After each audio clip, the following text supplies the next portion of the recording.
എൻ്റെ വലിയനോട് ആരാണോ ശത്രുത വെക്കുന്നത് അവനോട് ഞാൻ യുദ്ധം പ്രഖ്യാപിച്ചിരിക്കും. അൽഹംദുലില്ലാഹ്. അള്ളാഹു സുബ്ഹാനഹു വ തആല കൂടെ ഉണ്ടാകും. അള്ളാഹുവിൻ്റെ വലിയകളുടെ കൂടെ അള്ളാഹു ഉണ്ടാകും.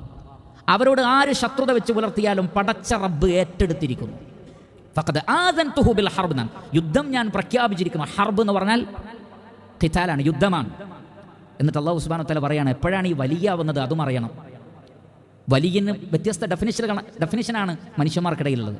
പക്ഷേ അള്ളാഹു സുബ്ഹാനഹു വ തആല വലിയ ആരാണെന്ന് പറയുന്നുണ്ട്. അതിലൊന്ന് വമാ തഖറബ ഇലയ്യ അബ്ദി ബിശൈഇൻ അഹബ്ബ ഇലയ്യ മിമ്മ ഇഫ്തറൽതു അലൈഹി, ഒരടിമ എന്നിലേക്ക് അടുക്കുന്നതിൽ വെച്ച് എനിക്ക് ഏറ്റവും ഇഷ്ടം ഞാൻ നിർബന്ധമാക്കിയ കാര്യങ്ങൾ ചെയ്യലാണ്. ഇസ്ലാം കാര്യങ്ങൾ 5. അതിനു പുറമെ വാജിബായ ഫർളാക്കപ്പെട്ട എന്തെല്ലാം കാര്യങ്ങളുണ്ടോ അതൊക്കെ ചെയ്യണം.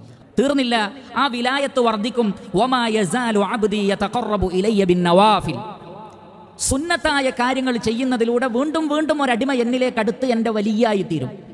സുന്നത്തായ നമസ്കാരം, സുന്നത്ത് നോമ്പുകൾ, സുന്നത്തായ സദഖകൾ, അങ്ങനെ തുടങ്ങി നിർബന്ധമല്ല എന്നാൽ പുണ്യമായി പഠിപ്പിക്കപ്പെട്ട കാര്യങ്ങളൊക്കെ ചെയ്തുകൊണ്ട് അള്ളാഹുവിലേക്ക് അടുത്തുകൊണ്ടേയിരിക്കുമെന്നാണ്.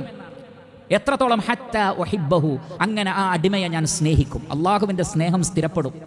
ഫൈദാ അഹ്ബബ്തുഹു, ഞാൻ ഒരടിമയെ സ്നേഹിച്ചാൽ, അള്ളാഹു പറയാണ്, എൻ്റെ മഹബ്ബത്ത് ഒരടിമക്ക് കിട്ടിയാൽ, കുന്തു സമഅഹു അല്ലദീ യസ്മഉ ബിഹി വബസറഹു അല്ലദീ യുബ്സിറു ബിഹി വയദഹു അല്ലതീ യബ്തിഷു ബിഹാ വരിജ്ലഹു അല്ലതീ യംശീ ബിഹാ, അവൻ കാണുന്ന കണ്ണ്, കേൾക്കുന്ന കാത്, പിടിക്കുന്ന കൈ, നടക്കുന്ന കാൽ ഞാനായിത്തീരും.